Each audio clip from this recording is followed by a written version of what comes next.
आज कहानी प्रेमचंद्र की। प्रेमचंद्र आज के समय में भी जरूरी है और जब तक भारत की संस्कृति की बात जिंदा होगी तब तक इतिहास की नींव भी ताजा रहेगी। और फिर प्रेमचंद्र की बात तो तब तक होती रहेगी जब तक राष्ट्र की बात होगी, जब तक राजनीति की बात होगी, जब तक समाज की बात होगी, जब तक प्रेम की बात होगी।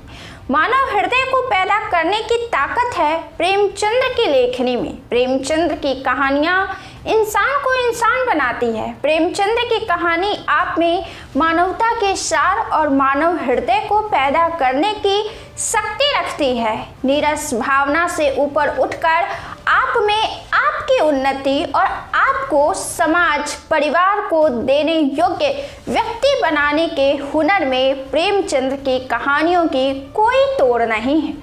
महाजनी सभ्यता उनका अंतिम निबंध, साहित्य का उद्देश्य अंतिम व्याख्यान, कफन अंतिम कहानी, गोदान अंतिम पूर्ण उपन्यास तथा मंगलसूत्र अंतिम अपूर्ण उपन्यास माना जाता है। प्रेमचंद्र फिल्मों की पटकथा लिखने मुंबई भी गए थे। समाज की स्थिति को प्रेमचंद्र की लेखनी के दर्पण में आप देख लेंगे। साल 1906 से 1935 के समाज को अगर समझना है तो प्रेमचंद्र की लेखनी को देखिए और समाज में हर घर जाने की आपको जरूरत नहीं पड़ेगी। आप समाज की स्थिति को प्रेमचंद्र की लेखनी के दर्पण में देख लेंगे। आज भी समाज का व्यवहार बहुत नहीं बदला है। समाज सुधार आंदोलनों, स्वाधीनता संग्राम तथा प्रगतिवादी आंदोलनों के सामाजिक प्रभाव को समझना है तो बस प्रेमचंद्र की कहानियाँ काफ़ी हैं, उनकी लेखनी ही काफ़ी है आपको सामाजिक चारित्रिक रूप से समृद्ध बनाने की।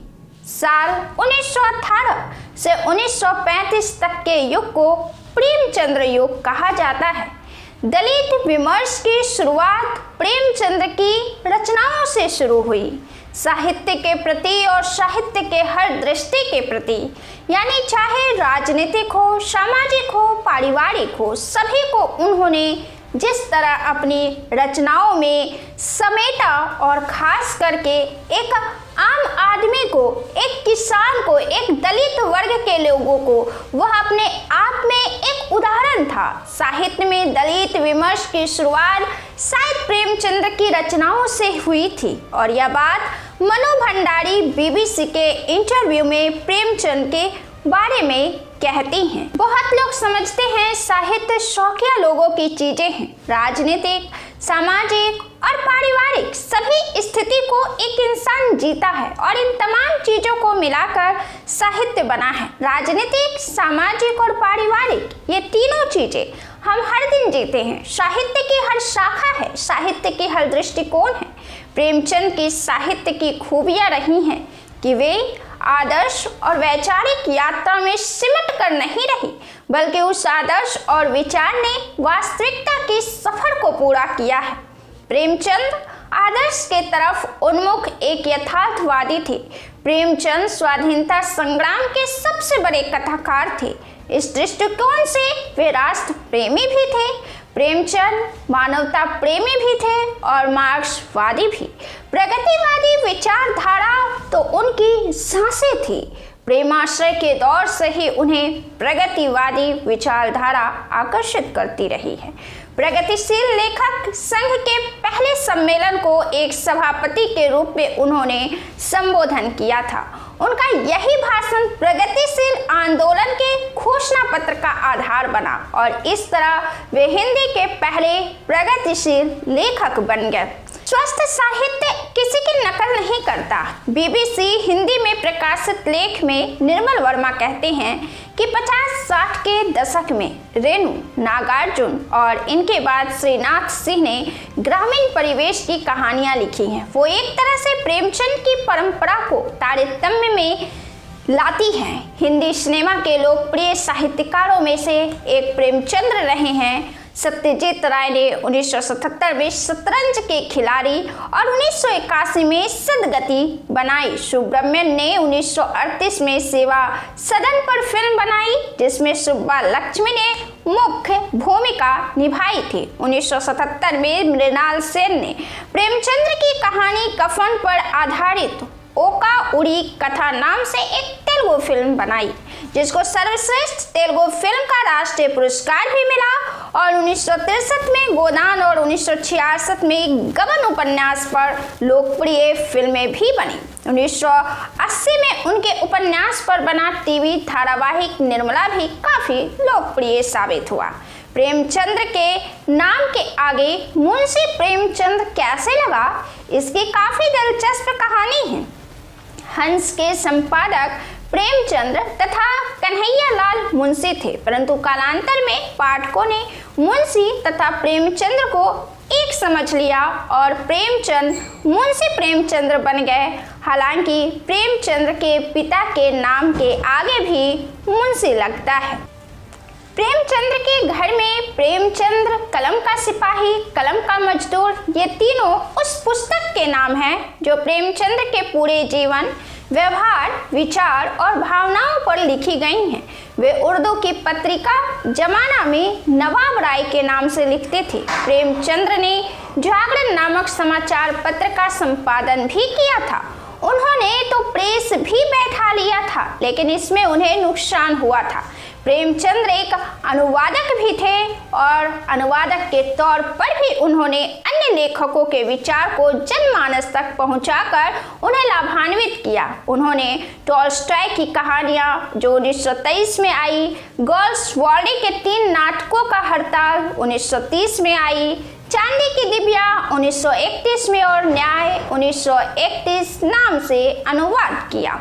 उनका रतननाथ सरसार के उर्दू उपन्यास फसाने आजाद का हिंदी अनुवाद आजाद कथा बहुत ही मशहूर हुआ। उनके निबंध हैं जो आज भी यूपीएससी अभ्यर्थी के लिए बड़ी भूमिका निभाते हैं। उनमें हैं खास पुराना जमाना, नया जमाना, स्वराज के फायदे, कहानी, कला, कौमी भाषा के विषय में कुछ विचार, हिंदी उर्दू की एकता, महाजनी सभ्यता, उपन्यास, जीवन में साहित्य का स्थान मुख्य रूप से शामिल हैं।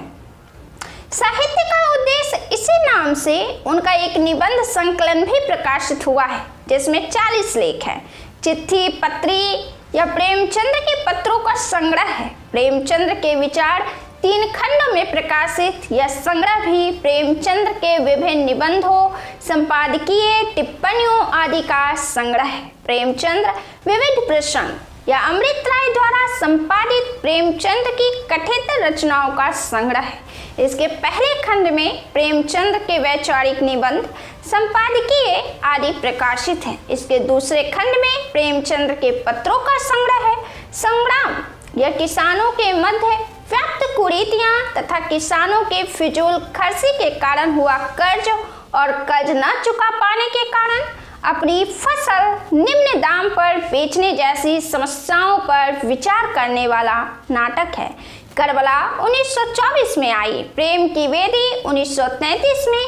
ये नाटक शिल्प और संवेदना के स्तर पर अच्छे हैं। उनकी कहानियों और उपन्यासों ने इतनी ऊंचाई प्राप्त कर ली थी कि नाटक के क्षेत्र में प्रेमचंद्र को कोई खास सफलता नहीं मिली।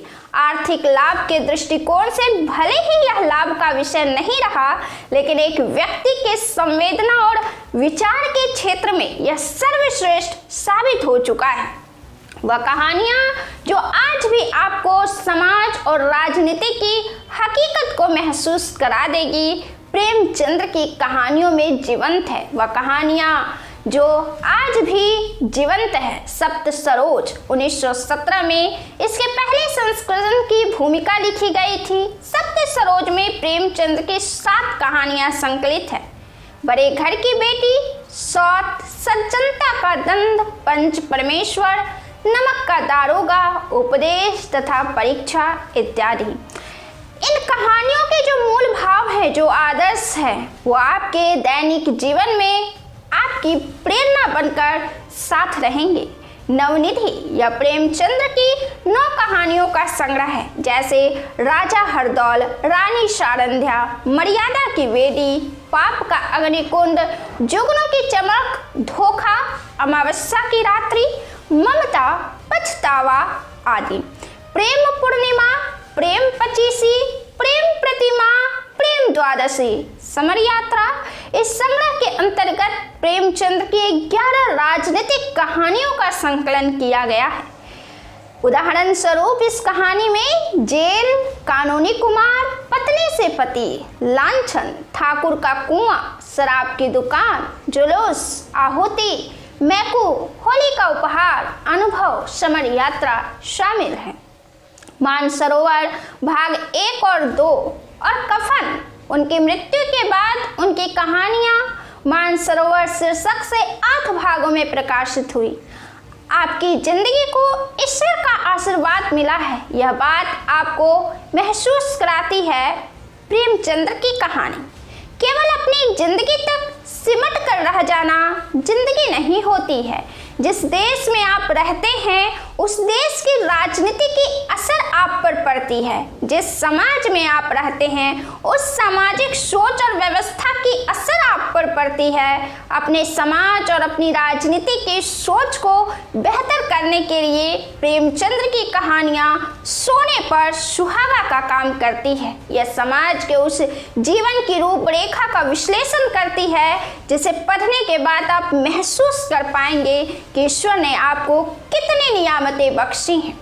जीवन में लगभग 300 से अधिक कहानियां तथा 18 से अधिक उपन्यास प्रेमचंद्र ने लिखे हैं। इनकी इन्हीं क्षमताओं के कारण इन्हें कलम का जादूगर कहा जाता है। बात जब प्रेमचंद्र की जादूगरी की हो रही है तो एक साधारण जानकारी के तौर पर यह जानना तो बनता है कि उनकी पहली कहानी कौन सी थी। तो प्रेमचंद्र का पहला कहानी संग्रह सोजे वतन नाम से जून 1908 में प्रकाशित हुआ था। इसी संग्रह की पहली कहानी है दुनिया का सबसे अनमोल रत्न, जिसको उनकी पहली प्रकाशित कहानी मानी जाती है। लेकिन डॉक्टर गोयनका के अनुसार कानपुर से निकलने वाली उर्दू मासिक पत्रिका जमाना के अप्रैल अंक में प्रकाशित सांसारिक प्रेम और देश प्रेम वास्तव में उनकी पहली प्रकाशित कहानी है। वह कहानी जो समाज का दर्पण बना और आज भी है। निर्मला 1925 में आई। यह एक अनमेल विवाह की समस्याओं को रेखांकित करने वाला उपन्यास है। रंगभूमि 1925 में आई। इसमें प्रेमचंद्र एक अंधे भिखारी सूरदास को कथा का नायक बनाकर हिंदी कथा साहित्य में क्रांतिकारी बदलाव का सूत्रपात करते हैं। गोदान 1936 में यह उनका अंतिम पूर्ण उपन्यास है जो किसान जीवन पर लिखी अद्वितीय रचना है। इस पुस्तक का अंग्रेजी अनुवाद द गिफ्ट ऑफ काउ नाम से प्रकाशित हुआ। प्रेमाश्रम 1922 में आई थी। यह किसान जीवन पर उनका पहला उपन्यास है। इसका मसौदा भी पहले उर्दू में गोशाए आफियत नाम से तैयार हुआ था, लेकिन इसे पहले हिंदी में प्रकाशित कराया। यह अवध के किसान आंदोलनों के दौर में लिखा गया। इसमें सामंती व्यवस्था के साथ किसानों के अंतर विरोधों को केंद्र में रखकर उसकी परिधि के अंदर पड़ने वाले हर सामाजिक तबके का जमींदार, तालुकेदार, उनके नौकर, पुलिस, सरकारी मुलाजिम, शहरी मध्य वर्ग और उनकी सामाजिक भूमिका का सजीव चित्रण किया गया है। सेवा सदन यह स्त्री समस्या पर केंद्रित उपन्यास है जिसमें दहेज प्रथा, अनमेल विवाह, वेश्यावृत्ति, स्त्री प्राधीनता आदि समस्याओं के कारण और प्रभाव शामिल है। डॉक्टर रामविलास शर्मा सेवा सदन की मुख्य समस्या भारतीय नारी की पराधीनता को मानते हैं। मंगलसूत्र यह प्रेमचंद्र का अधूरा उपन्यास है जिसे उनके पुत्र अमृत राय ने पूरा किया। इसके प्रकाशन के संदर्भ में अमृत राय प्रेमचंद्र की जीवनी में लिखते हैं कि इसका प्रकाशन लेखक के देहांत के अनेक वर्ष बाद 1948 में हुआ। कर्मभूमि 1932 में आई। यह अछूत समस्या, उनका मंदिर में प्रवेश तथा लगान इत्यादि की समस्या को उजागर करने वाला उपन्यास है। प्रतिज्ञा 1927 में आई।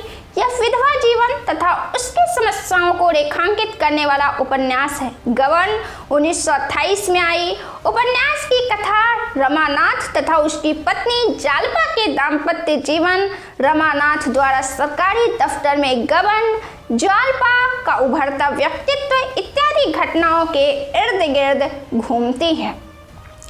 कहा जाता है कलम चलती तो है स्याही से, लेकिन लिखे गए शब्द उद्गार होते हैं इन दर्दों के, जिसने समझ पैदा कर दी, जिसने संवेदना पैदा कर दी, जिसने न केवल अपने जख्म देखे बल्कि उसी जख्म से औरों का दिल छलनी होते हुए भी देखा। उम्र इंसान को अनुभवी नहीं बनाती है। प्रकृति द्वारा फेंकी गई आग की लपटें, फिर उससे बचने का हुनर, उस संघर्ष का अनुभव और उससे पार पाने की अंत ही आपको जीवन जीने का कौशल प्रदान करती है, वही खास बनाती है। प्रेमचंद्र का पारिवारिक जीवन बहुत अच्छा नहीं था, बचपना भी अच्छा नहीं गुजरा, लेकिन जो एक चीज उन्होंने आजीवन की, जिस एक चीज से उन्हें प्रेम था, वह था उनका किताब पढ़ना, जिसने कालांतर में उन्हें एक महान लेखक के तौर पर प्रसिद्ध ही नहीं किया बल्कि साहित्य और मानव निर्माण की श्रृंखला में अमर बना दिया। उत्तर प्रदेश के वाराणसी में 31 जुलाई 1880 को जन्मे धनपत राय श्रीवास्तव ही बाद में प्रेमचंद्र बने। इन्होंने कायस्थ परिवार में जन्म लिया था और माता आनंदी देवी 7 साल की उम्र में गुजर गई थी। फिर पिता मुंशी अजायब राय ने शादी कर ली और फिर सौतेली माँ का कहर बरसा। इसके बाद पिता की हुक्मदारी, जिन्होंने 15 साल में विवाह करा दिया, और इस फैसले पर खुद प्रेमचंद्र लिखते हैं कि पिताजी ने जीवन के अंतिम वर्षों में एक ठोकर खाई और स्वयं तो गिरे ही, साथ में मुझे भी डुबो दिया और मेरी शादी बिना सोचे समझे करा दिया। सौतेली माँ का व्यवहार, बचपन में शादी, पंडे पुरोहितों का कर्मकांड, किसानों और क्लर्कों का दुख है, जीवन, यह सब प्रेमचंद्र ने 16 साल की उम्र में ही देख लिया था। इसलिए उनके ये अनुभव एक जबरदस्त सच्चाई लिए हुए उनके कथा साहित्य में छलक उठे। 13 वर्ष की उम्र में ही उन्होंने तिलिस्म होशरुबा पढ़ लिया और उन्होंने उर्दू के मशहूर रचनाकार रतन नाथ सरसार, मिर्जा हादी रुस्वा और मौलाना शरर के उपन्यासों से परिचय प्राप्त कर लिया। 1906 में उनका दूसरा विवाह शिवरानी देवी से हुआ, जो बाल विधवा थी। वे सुशिक्षित महिला थी जिन्होंने कुछ कहानियाँ और प्रेमचंद्र घर में शीर्षक पुस्तक भी लिखी। उनकी 3 संतानें हुई, श्रीपत राय, अमृत राय, कमला देवी श्रीवास्तव। 1898 में मैट्रिक की परीक्षा उत्तीर्ण करने के बाद वे एक स्थानीय विद्यालय में शिक्षक नियुक्त हो गए थे। नौकरी के साथ ही उन्होंने पढ़ाई जारी रखी थी। 1921 ईस्वी में असहयोग आंदोलन के दौरान महात्मा गांधी के सरकारी नौकरी छोड़ने के आह्वान पर स्कूल इंस्पेक्टर पद से 23 जून को त्याग पत्र दे दिया। इसके बाद उन्होंने लेखन को अपना व्यवसाय बना लिया। मर्यादा, माधुरी आदि पत्रिकाओं में वे संपादक पद पर कार्यरत रहे। फिल्म नगरी प्रेमचंद्र को रास नहीं आई। वे 1 वर्ष का अनुबंध भी पूरा नहीं कर सके और 2 महीने का वेतन छोड़कर बनारस लौट आए। प्रेमचंद्र के साहित्यिक जीवन का आरंभ 1901 से हो चुका था। आरंभ में वे नवाब राय के नाम से उर्दू में लिखते थे। 1908 ईस्वी में उनका पहला कहानी संग्रह सोजे वतन प्रकाशित हुआ। देशभक्ति की भावना से ओत-प्रोत इस संग्रह को अंग्रेज सरकार ने प्रतिबंधित कर दिया और इसकी सभी प्रतियां जब्त कर ली गईं और इसके लेखक नवाब राय को भविष्य में लेखन न करने की चेतावनी दी गई। इसके कारण उन्हें नाम बदलकर प्रेमचंद्र के नाम से लिखना पड़ा। उनका यह नाम दया नारायण निगम ने रखा था। प्रेमचंद्र नाम से उनकी पहली कहानी बड़े घर की बेटी जमाना पत्रिका के दिसंबर 1910 के अंक में प्रकाशित हुई और कालांतर में वे प्रेमचंद्र के नाम से ही मशहूर हुए और हम सभी उन्हें प्रेमचंद्र के नाम से ही जानते हैं। इस वीडियो में इतना ही, फिर हम मिलते हैं आपके साथ नए वीडियो में। तब तक के लिए धन्यवाद। वीडियो को लाइक करें, चैनल को सब्सक्राइब करें और आपको यह वीडियो कैसा लगा कमेंट कर अपना जवाब हमारे साथ जरूर साझा करें।